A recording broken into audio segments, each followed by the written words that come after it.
안녕하세요. 포토샵 그대로 따라하기 긋하기 김만기입니다. 자, 오늘 해보고자 하는 것은, 자, 이렇게 보시면 어렵지는 않아요. 어렵지는 않은데 개념적인 게 들어갑니다. 하나는 그 일반 레이어, 일반 오브젝트라고 해야 되나요? 이런 말은 쓰지는 않지만 스마트 오브젝트거든요. 이쪽에 있는 거는 이쪽에 있는 건 스마트 오브젝트를 이용했고, 여기는 일반 레이어, 일반 오브젝트를 이용을 한 거거든요. 그래서 그 차이점을 좀 설명을 하고, 그 다음에 스마트 오브젝트라는 거는 결론적으로 이제 목업하고 연결이 되는 거거든요. 그러니까 목업에 대한 것도 간단하게 설명해 드리겠습니다. 자, 그럼 바로 시작할게요. 자, 일단 이렇게 준비를 해 놓고요. 일단 준비를 해 놓으신 다음에, 일단 제가 아까 처음에 말씀드렸듯이 일반 오브젝트, 그 일반 오브젝트란 말은 없긴 한데, 이제 스마트 오브젝트의 거기에 대한 반대되는 개념을 설명을 해야 되니까 그냥 일반 오브젝트를 이용하는 거하고 좀 스마트 오브젝트를 했을 때하고의 차이점을 한번 설명해 드릴게요. 일단 이렇게 준비를 해 놨고요. 자, 일단은 파일을 불러오겠습니다. 자, 일단 파일을 불러와서 이쪽에다 드래그 앤 드롭을 할게요. 자, 우리가 일반적으로 하는 건 어떻게 하죠? 컨트롤 T를 하시고 적당히 대충 줄여 놓으신 다음에 다시, 자, 컨트롤 T를 다시 한번 할게요. 자, 컨트롤 T를 하시고 요 모서리 부분을 컨트롤 키가 눌려 있는 상태에서 이렇게 작업을 하거든요. 이렇게 뭐 아실 거예요. 요거 너무 기본적인 거긴 한데, 자, 기본적인 거라고 해서 물론 뭐 안 되는 건 아니거든요. 자, 이렇게, 자, 아실 겁니다. 이거는 물론 이것도 생소하신 분도 계실 수도 있긴 한데, 자, 일단 컨트롤 키가 눌려져 있는 상태에서 모서리 부분을 확실하게 맞춰주세요. 일단, 자, 그 다음에 여기도 마찬가지고요. 컨트롤 키가 눌려 있는 상태에서 모서리 부분을 맞추시고, 자, 컨트롤 키가 눌려져 있는 상태에서 모서리 부분을 맞추시고, 컨트롤 키를 다시 누른 상태에서 모서리 부분을 맞추세요. 자, 이렇게 하신 다음에 어떻게 하시냐면은, 그 다음에 여기 보면 옵션 바에 보게 되면은 여기 있어요.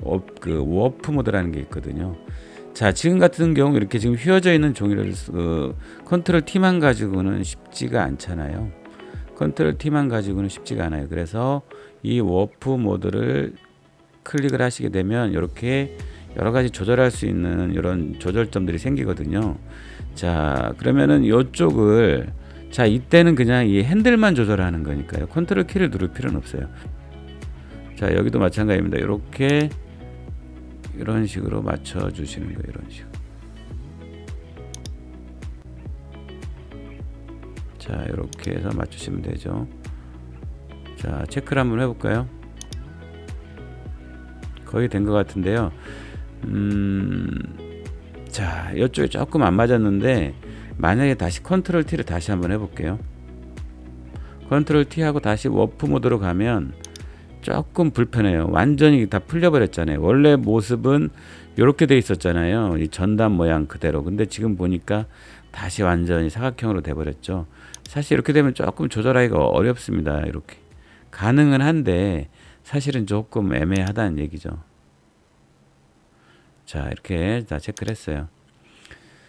자, 됐고요. 자, 그 다음에 이게 이제 일반적인 거예요. 컨트롤 T 하고, 그 다음에 아까처럼 휘어져 있는 종이를 표현하기 위해서 옵션 바에서 그 워프 모드로 들어갔던 거. 자, 그 다음에요. 자, 더블 클릭할게요.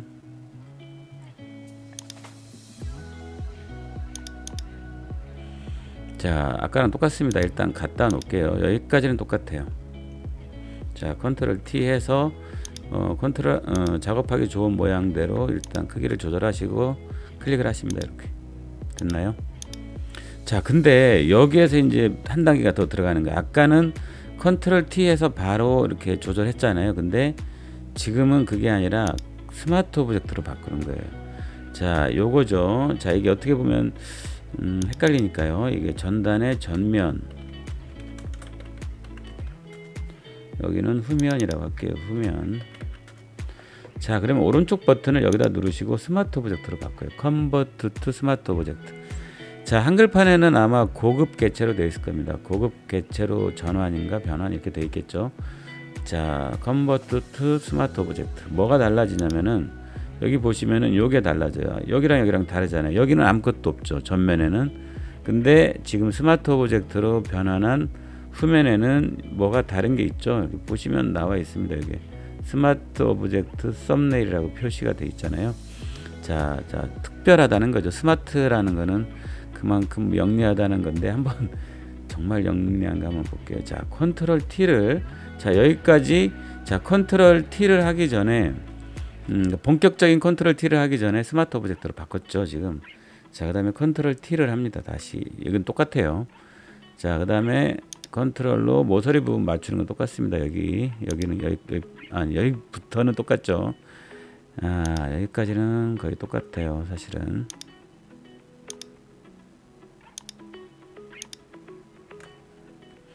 자, 모서리 맞추는 건 똑같습니다. 자, 컨트롤 누른 상태에서 모서리 맞추시고, 자, 다시 컨트롤 누른 상태에서 모서리 맞추시고, 모서리 일단 기준 잡는 게 중요합니다. 컨트롤 누른 상태에서 모서리 맞추시고, 컨트롤 누른 상태에서 모서리 맞추시고, 그 다음에 어떻게 했죠? 워프 모드로 갔죠. 여기 워프 모드, 여기 옵션 바에 나오죠. 스위치 비트윈 프리 트랜스폼 앤 워프라고 되어 있죠.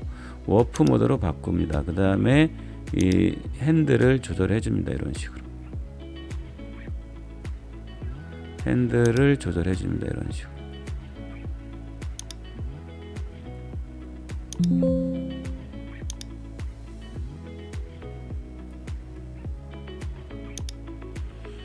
자, 핸들이 너무 어색하게 되면은 여기도 이런 데도 조절해 주시면 돼요. 이렇게 조금 조절해 주시면 이 중간 부분을 지금 드래그를 하는 겁니다. 제가 이렇게 드래그로 마우스로 드래그로 조금 어색하다 이런 부분들은 여기 뭐라고 할까요? 뭐 등고선이라고 해야 될까요? 이런 부분들도 조절해 주시면 조금 더 자연스럽게 바꿀 수가 있습니다. 이렇게 다시 체크를 하겠습니다. 자, 조금 애매한 부분들, 아까 여기에서도 애매한 부분이 나왔었잖아요. 이 애매한 부분이 생겼네요. 뭐가 다른가 한번 볼까요? 컨트롤 T, 바로 모양이 그대로 돼 있잖아요. 그 다음에 워프 모드도 그대로 살아 있잖아요. 이게 다르다는 거죠. 그게 아까랑은 미묘한 차이가 있는데 확실하게 차이가 나죠. 그러니까 수정을 할 때 훨씬 더 유연하다는 거예요. 스마트 오브젝트를 하시게 되면은 여기도 마찬가지예요. 이렇게 워프 모드로 가서 이렇게 설정하면 모양이 지금 그대로 유지하고 있잖아요. 아까하고는 다르잖아요. 아까는 그 거의 뭐 직사각형 형태로 모든 모양들이 바뀌었는데 지금은 그 트랜스폼 하는 그 뭐랄까요, 형태 자체가 그대로 유지를 하고 있잖아요. 그대로. 그게 좀 다릅니다. 물론 뭐 엄청 큰 차이점이라고 할 수는 없을 수도 있지만 그래도 훨씬 더 편하거든요. 자, 그 다음에 이제 결정적으로 더 큰 차이점이 뭐냐면은 어떤 게 이제 가장 큰 차이점이라고 보냐면 제가 봤을 때는 일단은 이렇게 했는데 보니까 좀 마음에 안 들어요. 마음에 안 들 수 있잖아요. 이 부분이 마음에 안 들어요. 이 부분을 뒤를 바꾸고 싶어요. 다른 걸로, 다른 시안으로 바꾸고 싶은데 지금 같으면 또 불러와서 또 아까 이 번거로웠던 이 전면이죠. 이 전면 부분을 똑같이 해줘야 되는 거예요. 작업을 또 아까처럼 컨트롤 T 하고 워프 모드로 들어가서 또 그 핸들 조절하고 하면서 그 번거로운 작업을 똑같은 거가 지겨운 거거든요. 처음에는 그런 대로 견디면서 하지만 똑같은 거 할 때 사람들은 힘들어 하거든요. 그러니까 이런 거 할 때는 자, 여기는 일반 오브젝트예요. 여기는 스마트 오브젝트로 작업을 한 거죠. 자, 스마트 오브젝트로 작업한 데 한번 들어가 볼게요. 자, 아니다. 여기부터 한번 해볼게요. 전면 한번 가볼게요. 자, 이걸 한번 더블 클릭 해볼게요. 더블 클릭 해봤자 이거 뭐 레이어 스타일밖에 나오지 않잖아요. 근데 스마트 오브젝트로 작업한 이 후면을 한번 더블 클릭을 한번 해볼게요. 어떤 상황이 벌어지냐면 더블 클릭을 하게 되면은 바로 이게 떠요. 자, 여기 보면 뭐라고 되어 있냐면 PSB라고 해서 어떤 그 스마트 오브젝트에 뭐랄까요, 연결되어 있는 어떤 중간, 작업 중간에 있던 그 정보가 뜨는 거예요. 자, 이건 최종적인 모습이었잖아요. 휘어져 있는 거는, 굴곡이 되어 있는 거는. 근데 작업을 하기 전 상태가 연결이 되어 있는 거죠. 이렇게 휘어져 있는 상태 전에.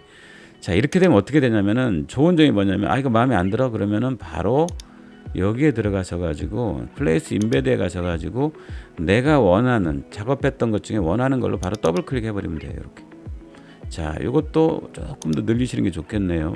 크기도 딱 떨어져 버리잖아요. 그 다음에 체크하고, 자, 여기서 어떻게 하시냐면은 끄고 저장해도 되고 컨트롤 S를 바로 하셔도 상관없어요. 자, 저는 그냥 이렇게 합니다. 어차피 저장해야 되니까 수정이 됐잖아요. 이 부분이 내부 스마트 오브젝트의 내부 부분이 수정이 됐기 때문에 요 체크 X를 누르게 되면 바로 묻거든요. 그러면 자, PSB라고 되어 있잖아요. 이게 포토샵 무슨 빅 이런 뜻이에요. 그러니까 스마트 오브젝트하고 연결되어 있는 그 파일을 이게 PSB라고 얘기를 하거든요. 이 PSB 파일을 저장하겠느냐, 예스를 하시면 되죠. 그럼 바로 딱 반영이 돼 버리잖아요. 간단해져 버리는 거죠. 요 같은 경우는 지금 이 번거로운 작업을 다시 해야 되는데 지금 스마트 오브젝트는 그냥 그대로 넣기만 하면 끝나는 거죠. 자, 한 번 더 해볼까요? 아, 이것도 마음에 안 드네 라고 하시면 바로 더블 클릭하셔가지고 아까 어떻게 했죠?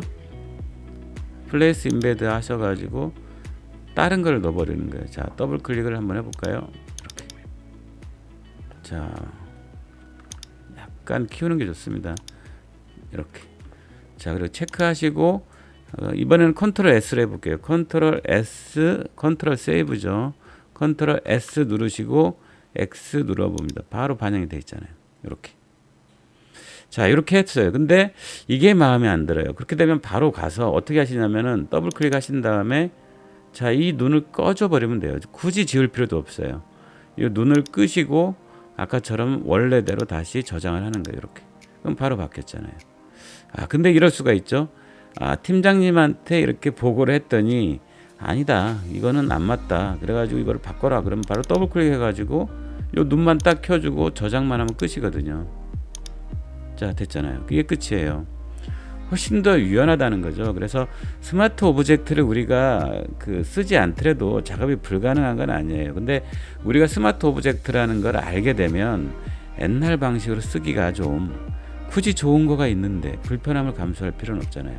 근데 모르게 되면은 그게 모르는 사람에게는 스마트 오브젝트를 모르는 게 세계 어떤 포토샵의 어떤 전부로 보는 거죠. 근데 알게 되면 두 가지를 다 알게 되면 스마트 오브젝트도 알고 일반 오브젝트 개념도 알게 되면 일반 오브젝트 간단한 건 일반 오브젝트를 하고 작업에서 미묘하고 아까처럼 뭐 수정도 되고 뭐 이렇게 계속 바꿔야 되고 뭐 어떻게 보면 이럴 때는 저게 훨씬 더 낫다는 거죠.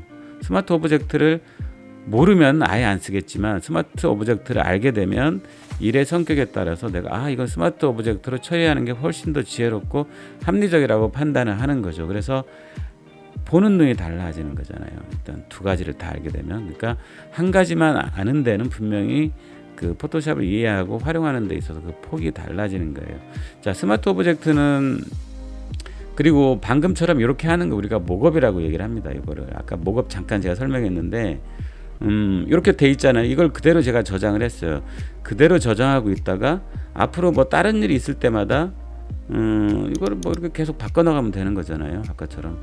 그럼 이게 목업이라고 얘기를 하는 거예요. 목업이라는 건 아시겠지만은 그 목업을 어떻게들 아시죠? 보통 이제 핸드폰 가게 가게 되면은 그 실제 구체적인 실물보다는 이런 모습이다라고 하고 이제 우리가 보여주잖아요. 목업이라는 건 어떤 그 뭐랄까요? 실물은 아니지만은 견본처럼 실제처럼 보이는, 실제는 아닌데 실제처럼 보이게 하는 거를 목업이라고 하듯이 디자인할 때도 이런 걸 목업이라고 얘기해요.